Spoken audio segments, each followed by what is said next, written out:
ನಮಸ್ಕಾರ. ಉತ್ತರ ಕರ್ನಾಟಕ ನ್ಯೂಸ್ನ ವಿಶೇಷ ಕಾರ್ಯಕ್ರಮಕ್ಕೆ ಸ್ವಾಗತ. ನಾನು ಹನುಮಂತ್ ದೇಶ್ಮುಖ್. ಪಹಲ್ಗಾಮ್ ದಾಳಿಗೆ ಆಪರೇಷನ್ ಸಿಂಧೂರ್ ಮೂಲಕ ಭಾರತ ಪ್ರತೀಕಾರವನ್ನ ತೀರಿಸಿಕೊಂಡಿದೆ.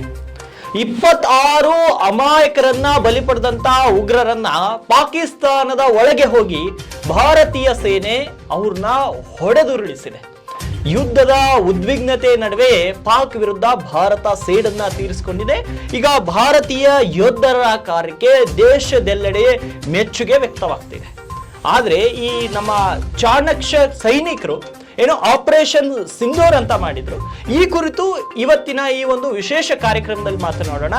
ನಮ್ಮ ಜೊತೆ ನಮ್ಮ ಸಂಸ್ಥೆಯ ಪ್ರಧಾನ ಸಂಪಾದಕರಾದ ಶಿವಶರಣಪ್ಪ ವಾಲಿಯವರಿದ್ದಾರೆ. ಅವ್ರ ಜೊತೆ ಚರ್ಚೆ ಮಾಡೋಣ. ನಮ್ಮ ಭಾರತೀಯ ಸೇನೆ ಈ ಒಂದು ಕಾರ್ಯಾಚರಣೆ ಮಾಡಿದ್ದು ಹೇಗೆ, ಈ ಕಾರ್ಯಾಚರಣೆ ಸ್ವಲ್ಪ ತಡವಾಗಿದ್ರು ಈ ಮಟ್ಟಿಗೆ ಭರ್ಜರಿಯಾಗಿ ಮಾಡಿದ್ದು ಹೇಗೆ, ಪ್ರಸ್ತುತ ರಾಜಕೀಯ ವಿದ್ಯಮಾನಗಳಲ್ಲಿ ಇದರ ಬಗ್ಗೆ ಯಾವ ರೀತಿ ಚರ್ಚೆ ಆಗ್ತಾ ಇದೆ, ಪರ ವಿರೋಧಗಳೇನು, ಎಲ್ಲವನ್ನ ಚರ್ಚೆ ಮಾಡೋಣ. ಸರ್, ಮೊಟ್ಟ ಮೊದಲನೇದಾಗಿ ಕಾರ್ಯಕ್ರಮಕ್ಕೆ ಸ್ವಾಗತ. ನಮಸ್ಕಾರ ಸರ್. ಬಹುತೇಕರು ಅಂದ್ಕೊಂಡಿದ್ರು ಸರಿ ಸುಮಾರು 15 ದಿನ ಆಗಿತ್ತು ದಾಳಿ, ಏನು ಹೇಳಿ ಉಗ್ರರು ದಾಳಿ ಮಾಡಿದ್ರು. ಈಗ ಪ್ರತೀಕಾರ ತೀರಿಸಿಕೊಳ್ಳಲ್ಲ ಭಾರತ, ಇವತ್ತು ಮಾರ್ಕ್ ಡ್ರಿಲ್ ಮಾಡುತ್ತೆ, ನಾಳೆಯಿಂದ ಇನ್ನು ಯುದ್ಧ ಶುರು ಆಗುತ್ತೆ ಅಂತ ಅನ್ಕೊಂಡಿದ್ರು ಸರ್. ಆದ್ರೆ ಸಡನ್ ಆಗಿ ರಾತ್ರಿ 1:45 12:35 ಆದ್ರೆ 1 ಗಂಟೆಗೆ ಇದು ಬಂದಿದ್ದು ಸರ್. ಸೊ ಹಂಗಾಗಿ ನಮ್ಮ ಭಾರತೀಯ ಸೇನೆಯ ಈ ಒಂದು ಕಾರ್ಯಕ್ಕೆ, ಆ ಒಂದು ಸಾಹಸದ ಕಾರ್ಯಕ್ಕೆ ಮೊಟ್ಟ ಮೊದಲನೇದಾಗಿ ಏನ್ ಹೇಳ್ತೀರಾ ಸರ್? ಒಂದೇ ಮಾತರಂ. ಭಾರತೀಯ ಸೇನೆಗಳಿಗೆ ಮೊಟ್ಟ ಮೊದಲು ನಾನು ಜೈ ಹಿಂದ್ ಹೇಳ್ತೀನಿ. ನಮ್ಮ ಸೇನೆ ಕೇವಲ ಇದರಲ್ಲಷ್ಟೇ ಚಾಣಕ್ಯ ಇದೆ ಅಂತಲ್ಲ. ನಮ್ಮ ಮೊದಲಿನಿಂದಲೂ ಭಾರತದ ಸೇನೆ 3 ಸೇನೆಗಳು, ವಾಯುಪಡೆ, ಜಲ, ಥಲ, ನಭ, ಈ 3 ಸೇನೆಗಳು ಅಚ್ಚುಕಟ್ಟಾಗಿ ಒಳ್ಳೆ ತರಬೇತಿ ಹೊಂದಿದವರು ಮೊದಲಿನಿಂದಲೂ ಇದ್ದಾರೆ. ಆದರೆ ತೊಡಕು ಎಲ್ಲಿತ್ತಂದರೆ, ಮೊದಲಿನವರಿಗೆ ಯಾವುದೇ ರೀತಿಯ ಅಧಿಕಾರ ಇದ್ದಿಲ್ಲ. ಇಲ್ಲಿ ದಿಲ್ಲಿಯಲ್ಲಿ ಕೂತ ಜನರು ಈ ರೀತಿಯಿಂದ ಮಾಡ್ರಿ, ಈ ರೀತಿಯಿಂದ ಮಾಡ್ರಿ ಅಂತೇಳಿ ಅವರಿಗೆ ಸಲಹೆ ಕೊಡ್ತಾ ಇದ್ರು. ಆಪರೇಷನ್ ಹಿಂಗೆ ಮಾಡ್ರಿ, ಆಪರೇಷನ್ ಹಂಗೆ ಮಾಡ್ರಿ. ಇವರಿಗೆ ಆಪರೇಷನ್ ಅಂದರೆ ಗೊತ್ತಿರ್ತಿದ್ದಿಲ್ಲ. ಆದ್ರೆ ಕಾಗದ ಮೇಲಿಂದ ಆಪರೇಷನ್ ಇವರು ಫಿಸಿಕಲಿ ಅಲ್ಲಿ ಮಾಡ್ಲಿಕ್ಕೆ ಹೇಳ್ತಿದ್ರು. ಆದರೆ ಈ ಸಲ ಮೋದಿಯವರು, ಅವ್ರು ಯಾವ ಪಕ್ಷದವರು, ಯಾವ ಜಾತಿಯವರು ಏನೂ ಇಲ್ಲ, ನಮ್ಮ ದೇಶದ ಒಬ್ಬ ಧೀಮಂತ ಪ್ರಧಾನಮಂತ್ರಿ. ಅವರು ಮೊಟ್ಟ ಮೊದಲನೇ ಮಾಡಿದ ಕೆಲಸ ಅಂದರೆ 3 ಸೇನೆಗಳಿಗೆ ತಮ್ಮ ಇಚ್ಛೆಯಂತೆ, ತಮಗೆ ಅನುಕೂಲವಾಗುವಂತೆ, ದೇಶಕ್ಕೆ ಒಳ್ಳೆಯ ಹೆಸರು ಬರುವಂತೆ ಮತ್ತು ಉಗ್ರರನ್ನು ಸದೆ ಬಡಿಯುವಂತೆ ಯಾವ ರೀತಿ ನೀವು ಆ್ಯಕ್ಷನ್ ಮಾಡ್ತಿರೋ ಮಾಡ್ರಿ ಅಂತೇಳಿ ಫ್ರೀಡಮ್ ಕೊಟ್ಟರು. ಅದರಿಂದಾಗಿ ತಡ ಆಯಿತು ಅಂತ ನೀವೇನಂದ್ರಿ, ಜನರೇನು ಹೇಳ್ತಾ ಇದ್ರು ಸುಮ್ಮನೆ ಇದ್ದಾರಂತ. ಅವ್ರು ಎಂದೂ ತಡ ಮಾಡಿಲ್ಲ. ತಕ್ಷಣವೇ ಯಾವಾಗ 26 ಜನರ ಅಮಾಯಕರ ಬಲಿದಾನವನ್ನಾಯಿತು, ತಕ್ಷಣವೇ ಅವರು ತಮ್ಮದು ಫಾರಿನ್ದಿಂದ ಪ್ರವಾಸವನ್ನು ರದ್ದುಪಡಿಸಿ ಭಾರತಕ್ಕೆ ಬಂದು ಆವತ್ತು ಒಂದೇ ದಿವಸದಲ್ಲಿ 5 ಸಭೆಗಳನ್ನು ಮಾಡಿದ್ರು. ಬೇರೆ ಬೇರೆಯವರನ್ನ ಕರ್ಕೊಂಡು ಯಾವ ರೀತಿಯಿಂದ ಮಾಡಬೇಕು ಏನು ಅಂತ. ಈ ಸಲ ನಮ್ಮ ಸೈನಿಕರು ಮಾಡಿದ್ದು ಒಂದು ವಿಶೇಷತೆ ಅಂದರೆ, ಕೇವಲ ಉಗ್ರರನ್ನು ಮಟ್ಟುಗೊಳಿಸಿದ್ರು.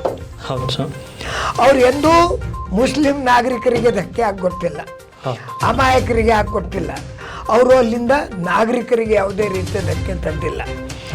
9 ಸ್ಥಳಗಳೇನು ಉಗ್ರರ ಕೇಂದ್ರ ಸ್ಥಾನಗಳಿದ್ದು ಅದನ್ನು ಧ್ವಂಸ ಮಾಡಿದ್ರು. 9 ಸ್ಥಳಗಳಲ್ಲಿ 9 ಸ್ಥಳಗಳಲ್ಲಿ ಅವ್ರ ಕೇಂದ್ರ ಇದ್ದು ಕೇಂದ್ರ ಸ್ಥಳಗಳನ್ನು ನಾಶ ಮಾಡಿದ್ರು. 24 ಅಸ್ತ್ರಗಳನ್ನು ಇದು ಮಾಡಿ 9 ಸ್ಥಳಗಳನ್ನ ನಾವು ಒಂದು ಸಲ ಪಟ್ಟಿಯಲ್ಲಿ ಹೇಳೋದಾದ್ರೆ ಸರ್, ಈಗ 9 ಸ್ಥಳಗಳ ಪಟ್ಟಿಯನ್ನ ಹೇಳ್ತೀನಿ. ಅಂದ್ರೆ ಯಾವ ಸ್ಥಳಗಳು ಗುರುತಿಸಿದ್ರು ನಮ್ಮ ಭಾರತೀಯ ಸೈನ್ಯದವರು ಅಂತ ನೋಡೋದಾದ್ರೆ, ಏನು 1971 ಬಳಿಕ ಸರ್ 3 ಸೇನೆಗಳು ಬಳಸ್ಕೊಂಡು ಇದು ಮೊಟ್ಟ ಮೊದಲನೇ ಏರ್ ಸ್ಟ್ರೈಕ್ ಸರ್ ನಮ್ಮ ಭಾರತೀಯ ಸೈನ್ಯದ್ದು.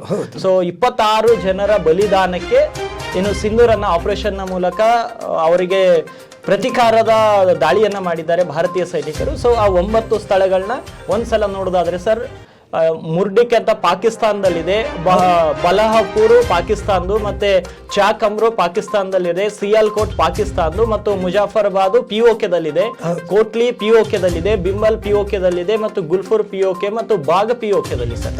ಒಟ್ಟಾರೆ ಈ 9 ಸ್ಥಳಗಳ ಮೇಲೆ ದಾಳಿಯನ್ನ ಮಾಡಿರುವಂತದ್ದು. ಆದ್ರೆ ಸರ್ 9 ಸ್ಥಳಗಳ ಮೇಲೆ ನಮ್ಮ ಸೈನಿಕರು ದಾಳಿ ಮಾಡಿಲ್ಲ, ಉಗ್ರರನ್ನ ಮಟ್ಟುಗೊಳಿಸಿದ್ರು. ದಾಳಿ ಬೇರೆ.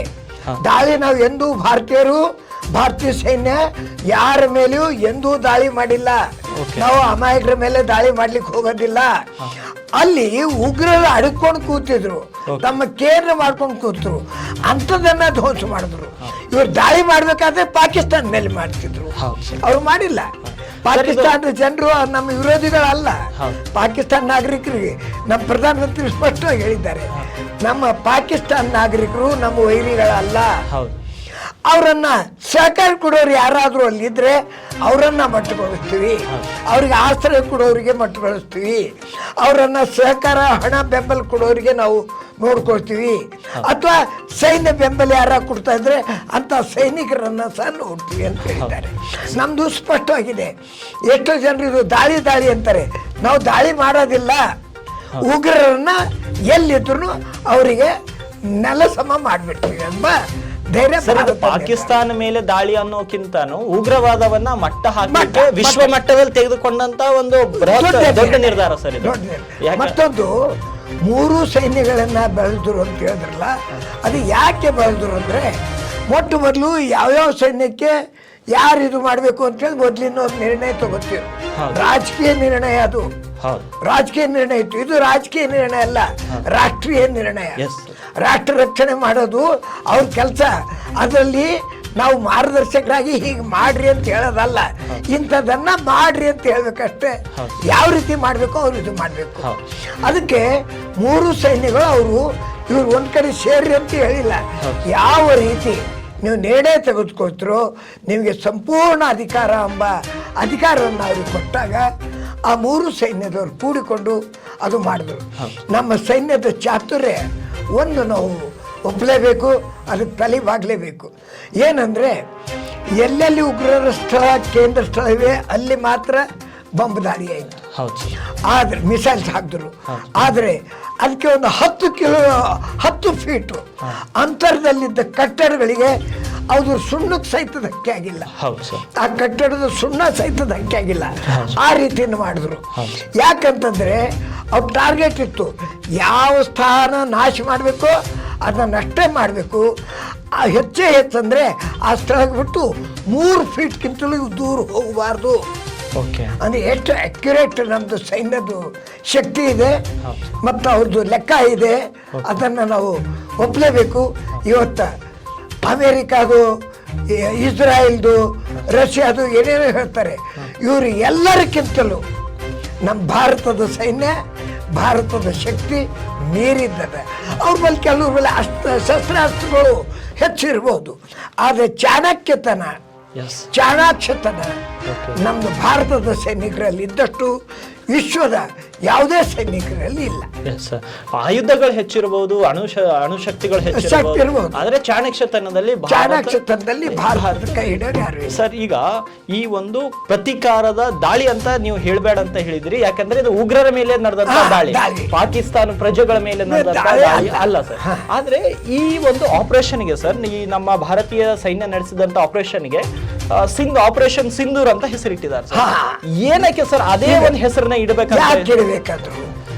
ಸಿಂಧೂರ್ ಭಾರತದ ಪ್ರತೀಕ, ಭಾರತದ ಮುತ್ತೈದೆಯರ ಲಕ್ಷಣ. ಸಿಂಧೂರ್ ಅಂದ್ರೆ ಕುಂಕುಮ, ಸಿಂಧೂರ್ ಅಂದ್ರೆ ಬರೀ ಕೆಂಪು ಬಣ್ಣ ಅಲ್ಲ, ಅದು ಮುತ್ತೈದೆತನದ ಒಂದು ಲಕ್ಷಣ. ನಮ್ಮ ಒಬ್ಬ ವೀರ ಯೋಧನ ಮದುವೆಯಾಗಿ 15 ದಿವಸ ಆಗಿದ್ದಿಲ್ಲ, ಗಂಡ ಹೆಂಡತಿ ಅಲ್ಲಿ ಹೋಗಿದ್ರು. ಆವಾಗ ಅವ್ರ ಹೆಂಡತಿ ಎದುರಿಗೆ ಅವ್ರ ಹಣೆಗೆ ಗುಂಡಿಟ್ಟು ಕೊಲ್ಲಿ ಜಾಕರ್ ತುಮಾರೆ ಮೋದಿಗೂ ಬೋಲೋ ಎಂಬ ಉದ್ದಟನ ಅವ್ರು ಮಾಡಿದ್ರು. ಅಂದ್ರೆ ಆಕೆನ ಕುಂಕುಮನ್ನ ಅಳಿಸಿಬಿಟ್ಟಿದ್ರು. ಆ ಕುಂಕುಮ ಅಳಿಸಿದ್ದಕ್ಕಾಗಿ ನಮ್ಮ ಪ್ರಧಾನಮಂತ್ರಿಯವರು ತಮ್ಮ ಹೆಸರಲ್ಲಿ ಯಾವುದೋ ಆಪರೇಷನ್ ಮಾಡಿಲ್ಲ, ಅಥವಾ ಬೇರೆ ಏನೇನೋ ಹೆಸರಿಟ್ಟಿಲ್ಲ. ನಮ್ಮ ತಾಯಿಯರ, ನಮ್ಮ ತಂಗಿಯರ, ನಮ್ಮ ಆತ್ಮೀಯರ ಕುಂಕುಮನ್ನ ಅಳಿಸಿದ್ದಕ್ಕಾಗಿ ಇದ್ರ ಆಪರೇಷನ್ ಏನು ನಾವು ಮಾಡ್ತಾ ಇದ್ದೀವಿ, ಇದ್ರ ಹೆಸರೇ ಸಿಂಧೂರ್ ಅಂತ ಇಡೋಣ ಅಂತೇಳಿ ಸಿಂಧೂರ್ ಆಪರೇಷನ್ ಅಂತ ಹೆಸರು ಕೊಟ್ಟರು. ಅದು ಅತಿ ಮಹತ್ವದು. ಎಲ್ಲರೂ ತಲೆಬಾಗಿ ಅದನ್ನ ಜೈ ಹಿಂದ್ ಅಂತ ಹೇಳ್ಬೇಕು ಅದಕ್ಕೆ, ಅವ್ರ ನಿರ್ಣಯಕ್ಕೆ. ಅದಕ್ಕೆ ಸಿಂಧೂರ್ ಅಂತ ಕೊಟ್ಟಿರ್ಕೊಂಡು ಅತಿ ಮಹತ್ವದ ಇದೆ. ಏನಂದ್ರೆ ಕುಂಕುಮ, ಅದು ಮುತ್ತೈದಿತನ, ಅಖಂಡ ಮುತ್ತೈದಿತನ, ಅದನ್ನ ಅವ್ರು ಕಾಪಾಡಿದ್ರು. ಅದಕ್ಕೆ ನಮ್ಮ ದೇಶದ ಪ್ರಧಾನಮಂತ್ರಿಗೆ, ಅವ್ರು ಯಾವುದೇ ಪಕ್ಷದವ್ರು ಇರಲಿ, ಯಾವುದೇ ಜಾತಿಯವರು ಇರಲಿ, ಏನೇ ಪಂಗಡ ಇರಲಿ, ಅಂಥದ್ದನ್ನು ಅವ್ರು ಮಾಡಿದ್ದಕ್ಕೆ ಅವರಿಗೆ ನಾವು ತುಂಬ ಧನ್ಯವಾದ ಹೇಳಬೇಕು. ಸರ್, ಈಗ ಭಾರತದಲ್ಲಿ ಎಲ್ಲ ಕಡೆ ಸಂಭ್ರಮಾಚರಣೆ ನಡೀತಾ ಇದೆ ಸರ್. ಆದ್ರೆ ರಾಜ್ಯ ಕಾಂಗ್ರೆಸ್ ಮಾತ್ರ ಒಂದು ಟ್ವೀಟ್ ಅನ್ನ ಮಾಡುತ್ತೆ. ಆ ಟ್ವೀಟ್ ಮಾಡದೆ ಅಂದ್ರೆ ಶಾಂತಿ ಮಂತ್ರದ ಬಗ್ಗೆ ಟ್ವೀಟ್ ಮಾಡುತ್ತೆ. ಮಹಾತ್ಮ ಗಾಂಧೀಜಿಯವರ ಒಂದು ವಾಕ್ಯವನ್ನ ಆಮೇಲೆ ಅದಕ್ಕೆ ವಿರೋಧ ವ್ಯಕ್ತವಾದ ಹಿನ್ನೆಲೆ ಮತ್ತೆ ಅದನ್ನ ಡಿಲೀಟ್ ಮಾಡುತ್ತೆ. ಭಾರತ ಯೋಧರ ಪರವಾಗಿ ಇನ್ನೊಂದು ಪೋಸ್ಟ್ ಅನ್ನ ಹಾಕುತ್ತೆ ಸರ್. ಯಾಕೆ ಸರ್ ಇಂಥ ಮನಸ್ಥಿತಿ ಅಂತ? ನೋಡಿ, ಈ ಹೊತ್ತಿಗೆ ನಾವು ಸಿಂಧೂರ್ ಆಪರೇಷನ್ ಬಗ್ಗೆ ಹೆಚ್ಚಿನ ಮಹತ್ವ ಕೊಡ್ತಾ ಇದ್ದೀವಿ. ಆದರೂ ಸಹಿತ ನೀವು ಕೇಳಿದ್ದಕ್ಕೆ ಒಂದು ಮಾತು ಹೇಳಬೇಕಾಗ್ತದೆ. 1947ರಿಂದ ನಾವು ಸ್ವತಂತ್ರ ಆದ ಮೇಲೆ ಕಾಂಗ್ರೆಸ್ದವರು ರಾಷ್ಟ್ರೀಯ ಮಟ್ಟ ಎಂಬುದೇ ಅವ್ರು ಉಳಿದಿಲ್ಲ. ರಾಷ್ಟ್ರೀಯತೆ ಎಂಬುದೇ ಅವರಲ್ಲಿ ಇದ್ದಿಲ್ಲ. ಜಾತೀಯತೆ ಬೇರೂರಿದ್ದಿತ್ತು. ಇವತ್ತಿಗೂ ಜಾತೀಯತೆ ಇದೆ. ಅದು ತಮ್ಮ ಕುರ್ಚಿ ಸಲುವಾಗಿ. ಮುಸ್ಲಿಮರ ಬಗ್ಗೆ ಜಾತೀಯತೆ ಮಾಡ್ತಾರೆ, ಮುಸ್ಲಿಮರ ಉದ್ಧಾರ ಅವ್ರು ಮಾಡೋದಿಲ್ಲ, ಆದ್ರೆ ಅವರನ್ನ ಬಳಸ್ತಾರೆ ಅಂತ ಒಂದು ಮೆಂಟಾಲಿಟಿ. ಅವರು ಅದೇ ಮನಸ್ಥಿತಿಯಲ್ಲಿ ಬೆಳೆದಂತ ನಮ್ಮ ಕರ್ನಾಟಕದ ಕಾಂಗ್ರೆಸ್ಸಿನ ಯೂನಿಟ್ ಮಹಾತ್ಮ ಗಾಂಧಿ ಹೆಸರಲ್ಲಿ ಶಾಂತಿ ಹೇಳ್ತು. ಇವರು ಹುಚ್ಚರು ಅನ್ಬೇಕು, ಶಾಣ್ಯರು ಅನ್ಬೇಕು ತಿಳಿದಿಲ್ಲ. ಶಾಂತಿ ಶಕ್ತಿ ಇದ್ದಲ್ಲಿ ಬರ್ತದೆ. ಎಲ್ಲಿ ಶಕ್ತಿ ಇಲ್ಲ ಅಲ್ಲಿ ಶಾಂತಿ ಇಲ್ಲ. ಯಾವಾಗಲೂ ಒಂದು ಇಲಿ ಒಂದು ಸಣ್ಣ ಸಂಧಿಯಲ್ಲಿ ಕೂತ್ಕೊಂಡು ಬೆಕ್ಕಿಗೆ ನಾನು ಕ್ಷಮ ಮಾಡ್ತೀನಿ ನೀವು ಹೋಗು ಅಂದ್ರೆ ಅದು ಕ್ಷಮ ಅಲ್ಲ. ಬೆಕ್ಕು ಇಲಿಗೆ ಹೇಳಬೇಕು, ನೀವು ಹೋಗಿ ನಾನೇನು ಬಿಡ್ತೀನಿ, ಅದಕ್ಕೆ ಕ್ಷಮ ಅಂತಾರೆ. ಇಲಿವಲ್ಲಿ ಶಕ್ತಿ ಇಲ್ಲ, ಎಲ್ಲೋ ಮುಚ್ಕೊಂಡು ಕೂತು ಬೆಕ್ಕು ಹೋಗ್ತದೆ, ಹೋಗು ನಾನೇನು ಕ್ಷಮ ಮಾಡ್ತೀನಿ. ಆ ರೀತಿ ಕಾಂಗ್ರೆಸ್ದವ್ರು ಶಾಂತಿ ಅರ್ಥ ಹೇಳಿತನ ಅಲ್ಲ. ಮಹಾತ್ಮ ಗಾಂಧಿಗೆ ಕೆಟ್ಟ ಹೆಸರು ತರ್ತಾ ಇದ್ದಾರೆ ಅವರು. ಅವ್ರ ಫೋಟೋ ಹಾಕಿ ಮನುಕುಲದ ಅತ್ಯಂತ ಶಕ್ತಿಯುತ ಶಸ್ತ್ರ ಅಂದ್ರೆ ಅದು ಶಾಂತಿ ಅಂತ. ಶಾಂತಿ ಅಂತ ಅತಿ ಶಕ್ತಿಯುತ ಶಸ್ತ್ರ ಅಂದ್ರೆ ತಾಕತ್ತು, ಶಾಂತಿ ಅಲ್ಲ. ಶಾಂತಿ ಬರ್ತದೆ ಅದರಲ್ಲಿ. ಈಗ ಉದಾಹರಣೆಗೆ ಹೇಳ್ಬೇಕಾದ್ರೆ ನಮ್ಮ ರಾಷ್ಟ್ರಧ್ವಜದಲ್ಲಿ ಅಶೋಕ್ ಚಕ್ರ ಇದೆ. ಯಾಕಿದೆ ಅದು? ಅಶೋಕ 5,000 ಜನರಿಗೆ ಕಲಿಂಗ ಯುದ್ಧದಲ್ಲಿ ಕೊಂದಿದ್ರು. ಆದ್ರೆ ಎಲ್ಲರಿಗೂ ಗೊತ್ತಿತ್ತು, ನಾವು ಅಶೋಕ್ ಹೇಳಿದ್ದು ಕೇಳಿಲ್ಲ ಅಂದ್ರೆ ನಮಗೆ ಕೊಲ್ತಾರೆ. ಆ ಶಕ್ತಿ ಅವನ ಕಡೆ ಇದೆ, ಅದಕ್ಕೆ ನಾವು ಶಾಂತಿ ಹೋಗ್ಬೇಕು ಅಂದ್ರು. ಅದಕ್ಕಾಗಿ ನಮ್ಮ ರಾಷ್ಟ್ರ ಬಲವತ್ತಾದ ನಾವು ಶಕ್ತಿಯುತರಿದ್ದೀವಿ, ಆದ್ರೆ ಶಾಂತಿ ಇದ್ದೀವಿ ಅಂತ ತೋರಿಸ್ಲಿಕ್ಕೆ ಅಶೋಕ್ ಚಕ್ರ ಮಾಡಿದ್ದಾರೆ. 75 ವರ್ಷ ಕಳೆದ ಮೇಲೂ ಈ ಕಾಂಗ್ರೆಸ್ರಿಗೆ ಬುದ್ಧಿ ಬಂದಿಲ್ಲ ಅಂದ್ರೆ ಏನ್ ಮಾಡಬೇಕು? ಆಮೇಲೆ ಆ ರೀತಿ ಇದ್ರೆ ಡಿಲೀಟೇ ಮಾಡೋದಿದ್ದಿಲ್ಲ.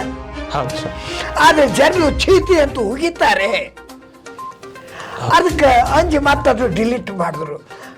ಅಂದ್ರೆ ಮನಸ್ಥಿತಿ ಹೆಂಗೆ ಸರ್? ಈಗ ಮನುಕುಲದ ಅತ್ಯಂತ ಶಕ್ತಿಯುತ ಶಸ್ತ್ರ ಅಂದ್ರೆ ಶಾಂತಿ ಅಂತ, ಅದು ನಮಗೂ ಗೊತ್ತು ಸರ್. ಏನು ಶಾಂತಿಗೆ ನಾವು ಬೆಲೆ ಕೊಡ್ಬೇಕು. ನಮ್ಮ ಮನೆಯಲ್ಲಿ ಬಂದು ಯಾರಾದ್ರೂ ಹಾಗೂನು ಅಲ್ಲ. ನಮ್ದು ಮನುಕುಲದ ಮಂತ್ರ ಅಂದ್ರೆ ಶಾಂತಿ ಅಲ್ಲ, ಮನುಕುಲದ ಅಸ್ತ್ರ ಅಂದ್ರೆ ಶಕ್ತಿ. ಆದ್ರೆ ಶಾಂತಿಗಾಗಿ ಬಳಸಬೇಕು. ನಮ್ಮಲ್ಲಿ ಶಕ್ತಿ ಇಲ್ದಾಗ ಶಾಂತಿಗಾಗಿ ಬಳಸ್ತಂದ್ರೆ ಯಾರು ಕೇಳೋದಿಲ್ಲ. ಅದಕ್ಕೆ ಯಾರಾದ್ರೂ ಹೇಡಿಗಳಿಗೆ ಶಾಂತಿ ಅಂತ ಹೇಳಿದ್ರೆ ತುಂಬಾ ತಪ್ಪು. ಶಕ್ತಿ ಇದ್ದವ್ರು ಶಾಂತಿ ಮಾತಾಡ್ಬೇಕು. ಅದಕ್ಕೆ ಮನುಕುಲದ ಮುಖ್ಯ ಅಸ್ತ್ರ ಶಕ್ತಿ, ಶಾಂತಿ ಅಲ್ಲ. ಶಕ್ತಿಯಿಂದ ಶಾಂತಿಗೆ ಉಪಯೋಗ ಆಗ್ಬೇಕು. ಶಾಂತಿದಿಂದ ಶಕ್ತಿ ಬರೋದಿಲ್ಲ, ಶಕ್ತಿಯಿಂದ ಶಾಂತಿ ಬರ್ತದೆ. ನಾವು ದುರುಪಯೋಗ ಮಾಡಬಾರ್ದು. ಅದು ಇದೆ ಅಲ್ಲ ಸರ್, झुकने वाला चाहिए कोई भी झुकेगा, झुकाने वाला चाहिए हर कोई झुकता है. ಆ ರೀತಿ ಸರ್. ಈಗ ಪಾಕಿಸ್ತಾನ ಯುದ್ಧ ಮಾಡ್ತೀವಿ ಅಂತ ಸಣ್ಣ ಸಣ್ಣ ನಮ್ಮ ಕದಮ ವಿರಾಮಗಳನ್ನೆಲ್ಲ ಉಲ್ಲಂಘನೆ ಮಾಡ್ತಾ ಹೋಯ್ತು ಸರ್. ಆದ್ರೆ ನೀವು ಯುದ್ಧ ಮಾಡ್ತೀವಿ ಅಂತ ಅವ್ರು ಏನು ಇಲ್ಲಿ ತರ ನೀವು ಹೇಳಿದ್ರಲ್ಲ, ಸಂಧಿಯಲ್ಲಿ ಕುತ್ಕೊಂಡ ಇಲ್ಲಿ ತರ ಅವ್ರು ಹೇಳ್ತಾನೆ ಇದ್ರು. ಆದ್ರೆ ನಮ್ಮ ಸೈನಿಕರು ಹುಲಿ ತರ ಬಂದು ಒಂದೇ ಸಲ ಅವರ 9 ಉಗ್ರ ತಾಣಗಳನ್ನ ಧ್ವಂಸ ಮಾಡಿ ಹೋದ್ರು ಸರ್. ಸರ್, ಅವ್ರಿಗೆ ಒಂದು ವಿಶೇಷ ನಮ್ಮ ನಾಗರಿಕರನ್ನ ಹೇಳಬೇಕಾದ್ರೆ ನಮ್ಮ ಸೈನ್ಯದ ವರ್ಣನೆ ಎಷ್ಟು ಮಾಡಿದ್ರು ಕಡಿಮೆ ಇದೆ. ಯಾಕಂದ್ರೆ ಅವ್ರ ಮೇಲೆ ಘರ್ಮೇ ಘುಸ್ಕರ್ ಮಾರಿಂಗೆ ಅಂತ ನಮ್ಮ ಪ್ರಧಾನಮಂತ್ರಿ ಹೇಳಿರು. ಮನೆಯಲ್ಲಿ ಹೊಕ್ಕೆ ಹೊಡೆದು ಬಂದ್ರು, ಆದ್ರೆ ಅವ್ರಿಗೆ ಗೊತ್ತು ಸಹಿತ ಆಗಿಲ್ಲ, ಅವ್ರಿಗೆ ತಿಳಿದು ಸಹಿತ ಬಂದಿಲ್ಲ. ಅವ್ರು ಇಂಗ್ಲಿಷ್ ನಲ್ಲೇ ಭಾಷಣ ಮಾಡಿ ಇಡೀ ವಿಶ್ವಕ್ಕೆ ಸಂದೇಶ ಕೊಟ್ಟರು ಸರ್. ನಾನು ಎಲ್ಲರನ್ನ ಹುಡುಕ್ತೀವಿ, ಅವ್ರು ಎಲ್ಲೇ ಇದ್ರು ಹೊಡಿತೀವಿ ಅಂತ ಹೇಳಿದ್ರು. ಮನೆ ಹೊಕ್ಕಿ ಹೊಡಿತೀವಿ, ಹೌದು ಸರ್, ಆದ್ರೆ ಅಮಾಯಕರ ಮೇಲೆ ಅನ್ಯಾಯ ಮಾಡೋದಿಲ್ಲ ಅಂತ ಹೇಳಿದ್ರು. ಇವತ್ತನು ನಾವು ಪಾಕಿಸ್ತಾನ ಜನರ ಮೇಲೆ ಅನ್ಯಾಯ ಮಾಡ್ತಾ ಇಲ್ಲ. ಅದಕ್ಕಾಗಿನೇ ಅಲ್ಲೇ ದಾಳಿ ಆಯ್ತು. ಯಾರು ನಮ್ಮ ಸರ್ಕಾರನು ಫೋಟೋಗಳು ಹಾಕಿಲ್ಲ ಅಥವಾ ಅವ್ರ ಸರ್ಕಾರನು ಹಾಕಿಲ್ಲ. ಅಲ್ಲಿ ನಾಗರಿಕರು ಯಾವ್ಯಾವ ರೀತಿ ಧ್ವಂಸ ಆಗಿದೆ ಎಂಬುದನ್ನ ವಿಡಿಯೋಗಳು ಹಾಕ್ತಾ ಇದ್ದಾರೆ. ಕಾರಣ ಏನು? ಅಲ್ಲಿನ ಜನ ಅದು ಮುಚ್ಚಿಡ್ಬೇಕಾಗಿತ್ತು. ಯಾಕಂದ್ರೆ ಅವ್ರಿಗೆ ಗೊತ್ತು ಸತ್ಯ ಕೆಲಸ ಮಾಡಿದ್ದಾರೆ, ಒಳ್ಳೇದು ಮಾಡಿದ್ದಾರೆ. ನಮ್ಮ ಪಾಕಿಸ್ತಾನದವ್ರು ಮೂರ್ಖರು ಇದ್ದಾರೆ, ಈ ರೀತಿ ಅನ್ಯಾಯ ಮಾಡಿದ್ದಾರೆ ಅಂತೇಳಿ ಅವರು ಫೋಟೋ ಮಾಡ್ಕೊಂಡು ಅವರು ಹೊರಗೆ ಹಾಕಿದ್ದಾರೆ. ನಮ್ಮ ಜನರು ಹೊರಗೆ ಹಾಕಿದ್ದಲ್ಲ. ನಮ್ದು ಪ್ರೆಸ್ ಕಾನ್ಫರೆನ್ಸು 10:30 ನಂತರ ಆಯ್ತು. ಅದಕ್ಕ ಮೊದಲು ವಿಡಿಯೋ 4 ಗಂಟೆಗೆ ಆಲ್ರೆಡಿ ಬಂದಿದ್ದು ಸರ್. ಮುಂಜಾನಿಂದ ಅವರು ಮೊದಲೇ ಹಾಕ್ತಾ ಇದ್ದಾರೆ. ಅಲ್ಲಿನ ಜನರು ಎಲ್ಲಾದ್ರೂ ಪಿಕ್ಚರ್ ಶೋ ನೋಡ್ಲಕ್ ಹೋದಂಗ ಗುಂಪು ಗುಂಪಾಗಿ ಬಂದು ನೋಡಿ ಫೋಟೋಗಳು ತಗೊಳ್ತಾ ಇದ್ದಾರೆ. ಅವ್ರಿಗೆ ದುಃಖ ಆಗ್ತಾ ಇಲ್ಲ, ಬಹಳ ಒಳ್ಳೇದು ಮಾಡಿದ್ರು ಎಂಬುದು ಆಗ್ತಾ ಇದೆ ಸರ್. ಕೆಲವೊಂದು ವಿಡಿಯೋನ ನೋಡಿದಾಗ ಪಾಕಿಸ್ತಾನಿ ಪ್ರಜೆಗಳು ತುಂಬಾ ಕಾನ್ಫಿಡೆಂಟ್ ಆಗಿದ್ರು ಸರ್. ಯಾಕಂದ್ರೆ ಅವ್ರೆಲ್ಲರೂ ವಿಡಿಯೋವನ್ನ ಸೆರೆ ಹಿಡಿತಿದ್ದಾರೆ ಅಂದ್ರೆ ಅವ್ರಿಗೆ ಏನೊಂದು ಕಾನ್ಫಿಡೆನ್ಸ್ ಇತ್ತೋ, ಅವ್ರು ಉಗ್ರರು, ಭಾರತೀಯರು ಶಾಂತಿ ಪ್ರಿಯರು ಉಗ್ರರ ಮೇಲೆ ಅಷ್ಟೇ ದಾಳಿ ಮಾಡ್ತಾರೆ. ಬೇಕಾದ್ರೆ ಇವ್ರು ಹೋಗಿದ್ರು, ಬೇರೆ ಮತ್ತೆಲ್ಲಾದ್ರೂ ಹಾಕ್ಬೋದಾಗಿತ್ತು ಅಂಜಿಸ್ಬೇಕಾದ್ರೆ. ಅವ್ರದು ಮಾಡಿಲ್ಲ. 9 ಸ್ಥಳಗಳು ಹುಡುಕಿದ್ರು, ಮಿಸೈಲ್ ಹಾಕಿದ್ರು, 24 ಮಿಸೈಲ್ಗಳನ್ನ ಹಾಕಿದ್ರು. ಅವರು ಉಗ್ರ ಸ್ಥಳದಲ್ಲಿ ಹಾಕಿದ್ದಾರೆ. ಅಂತ ಮಹತ್ವದ ನಾವು ಭಾರತೀಯರು ಶಕ್ತಿವಂತರು, ಆದ್ರೆ ಉಗ್ರರಂತೆ ಮಾಡ್ತಕ್ಕಂಥವ್ರಲ್ಲ, ಅನ್ಯಾಯ ಮಾಡ್ತಕ್ಕಂಥವ್ರಲ್ಲ. ಈಗ ಉಗ್ರ ಶಕ್ತಿವಂತ ಇದ್ದವರು ಅನ್ಯಾಯ ಮಾಡಿದ್ರೆ ಗುಂಡ ಅಂತಾರೆ, ಶಕ್ತಿ ಇದ್ದವರು ರಕ್ಷಣೆ ಮಾಡಿದ್ರೆ ಬಹದ್ದೂರ್ ಅಂತಾರೆ.